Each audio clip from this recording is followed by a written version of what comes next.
ভাই আমার দুটো ভাত খাওয়াইবেন? হ্যাঁ খাওয়াইতাম নাকে, ভাত খাওয়ানোর লাগি তো হোটেল দিছি। আলুর ভর্তা 10 টাকা, গরুর মাংস 100 টাকা, আর মাছ 50 টাকা। কোনটা খাইবা কও? ভাই আমার কাছে তো টিয়া নাই গা। টিয়া নাইকে এ বেটা, টিয়া নাইকে তাহলে খাইতে আসছিস যা দে, হিসাব করতে আইছস। ভাই অনেক খিদা লাগছে তো এর লেগে খাইতে আইছি। ভাই দুগা খাওয়ান না ভাই, আমার পেটও খুব খিদা। আপনাকে লাগে আমি মন খুললা দোয়া করবো, আল্লাহ আপনার করে অনেক দিব। এ বেটা, তোর কথা কি আঙ্গুর আল্লাহ দিব? যা তো, বিরক্ত করিস না। 10টা মিনিট ধরে তুই বিরক্ত করতাছস, জানতে। কি রে সাকিব, কি হয়েছে? ওরে ধাক্কা দিয়ে বের করে দিলি কে? আরে মাজন হে আইছে হোটেলে মাগনা খাইতে, ওর কাছে বলে টাকা নেই কে। আমি হ্যাঁ রে কইতাছি আঙ্গ হোটেলে মাগনা খাওয়াই না, হে আমার 10 মিনিট ধরে বিরক্ত করতেছে। এর লেগে আরে ধাক্কা দিয়ে বের করে দিছি। তোর কত বড় সাহস! এই বেটা, হোটেল মালিক তুই নাকি আমি? তোর এত সাহস করতে হয়েছে? তুই নিরীহ পোলাটা গাড় ধাক্কা দিয়ে বের করে দিছ। তোর ব্যাপারটা আমি দেখতাছি। আর ভাই, তুমি তো দেখতে শুনতে ভালো, কি হয়েছে কত আমার খুললা? ভাই আমি একটা হোটেলও কাম করতাম, আজকে 3-4 দিন ধরে আমার কাম নাই।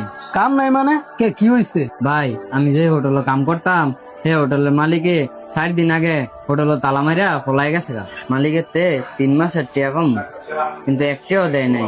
না দিয়া আমি যেই মেসে থাকতাম সেই মেসটা পর্যন্ত তালা মারিয়া গেছে গা পলাইয়া। তারপরে সকালে আমরা তালা ভাঙ্গা পরে মেসের তে বাড়িছি। তো কামের লেগে 3 দিন ধরে জায়গায় জায়গায় ঘুরতাছি, কেউ কাম দেয় না। পরে খিদায় আপনাকে হোটেলটা ঢুকছি, ঢুকে আপনাকে কর্মচারীতে দুগা ভাত চাইছিলাম। পেটও খুব খিদা লাগছে। আপনার কর্মচারী কইলো আপনারা নাকি মাংনা খাওয়ান না। ওনারা আমি বারবার রিকোয়েস্ট করায় উনি আমার আগে ডাকাটা বের করে দিয়েছে। আচ্ছা তুমি এই জায়গায় বউ, আমি তোমার জন্য ভাত নিয়ে যেতেছি। ভাই জানো, খাও।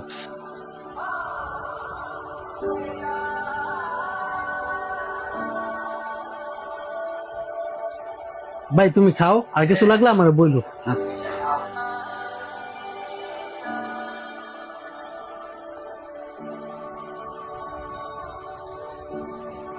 তো ভাই কি করবা, ভাবছো কিছু? ভাই কি করবো, পরিচিত তো কেউ নাই। কত মানুষের কাছে গেলাম কামের লেগে, কেউ তো কাম দিল না। আচ্ছা আচ্ছা, তুমি যেহেতু আমার কইছো আগে একটা হোটেলে কাজ করতা, তো তুমি আজকে থেকে আমার হোটেলে জয়েন করো। থাকা খাওয়ার দায়িত্ব আমার, আর মাস শেষে তোমার ভালো একটা বেতন দিয়ে দেবো। তাহলে তোমার থাকা খাওয়ার টেনশন থাকলো না, টাকা পয়সার টেনশন থাকলো না। আর সাকিব তুই দিকে আয়। জি মাজন। তোর মতো কর্মচারী আমার হোটেলে রাখার ইচ্ছা নাই গা, যে কিনা একবেলা ভাতের জন্য একটা নিরীহ মানুষকে ধাক্কা দিয়ে বের করে দিতে পারে। তার মতো কর্মচারী আমার হোটেলে আমি রাখবো না। তুই এখনই বের হ, যা। ভাই থাক, মানুষ মাত্রই তো ভুল হয়, ওনারা মাফ করে দেন। দেখছ বেড়া, ওর থেকে কিছু শিখ। মাজন